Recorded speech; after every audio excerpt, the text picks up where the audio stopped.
Hey, Ryan Michael Galloway. We don't need no stinking record company.com. Back at you talking about producing your record, or at least producing mine, and hopefully you can learn a little bit about producing yours. I want to talk a little bit about perfectionism, and it's a great thing. However, when you're working with people that have limited funds, or you have limited funds to make your production, or people have limited time, which is just about exactly the same thing, you can drive yourself crazy trying to make every single note perfect. And certainly I want you to do the best that you can with the time that you have. But also I want you to realize the most important thing that you can possibly do is to get the feel right. Have the emotion in your songs, and don't beat all that out of it and make it too sterile.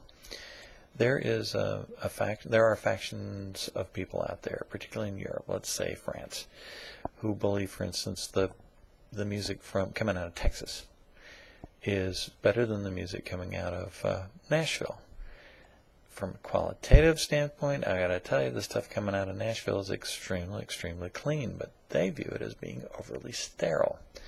And they believe that the stuff getting recorded and produced in Austin and places around Texas, whether it's the Americana and the country coming out or some of the other types of material, is a little edgier, is a little rawer, sounds a little more realistic. And the fact is that an awful lot of stuff that is getting recorded here isn't quite so perfect, doesn't have every single note in place. First of all, you go to Nashville, you got people who can probably get your track recorded in 1 or 2 takes. And those of us who are not playing every single night and every single day are probably not playing quite as tight as that. It might take us a few. We'll sound as good eventually, but it's going to take like 8 takes instead of 1.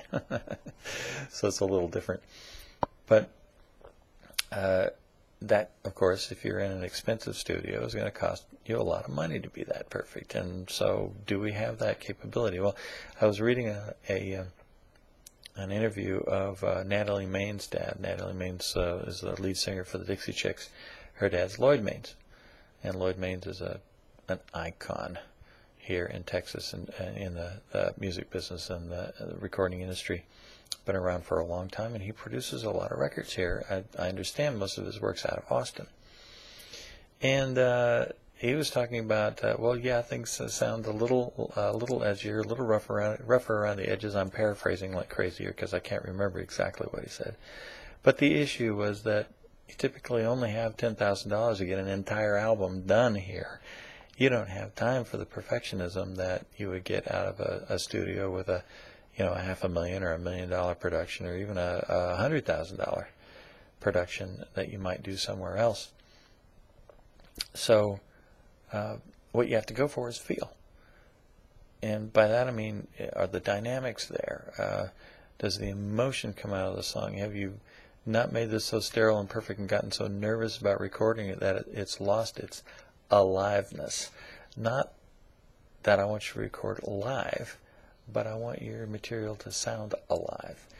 And even if you're using electronic drums and those kinds of things, you want things to have just enough emotion in them, just enough dynamics. Certainly the biggest mistake I've seen by new people recording is to get in there and play every single thing at the same volume and not bring it up and down with the chorus. And a typical curve is to have an intro that's a little energetic and drop it down for the verse, and then get much more energetic on the chorus and drop it down just a little bit for the next verse, and then just kill it on the second or third chorus, a whole lot more emotional, and then up and out kind of thing, and finish the song. You have to think about those dynamics in that curve of the song a whole lot more than, did I hit the drum just exactly right in a certain place, or did I slide in a note when I should have hit it right on? And again, I want you to try to get those things done right if you possibly can. But if you can't, if you're limited on time and money, go for the emotion of the song and not the perfection of the song. The stuff that they recorded back in the 60s and 70s, particularly, the 50s and 60s.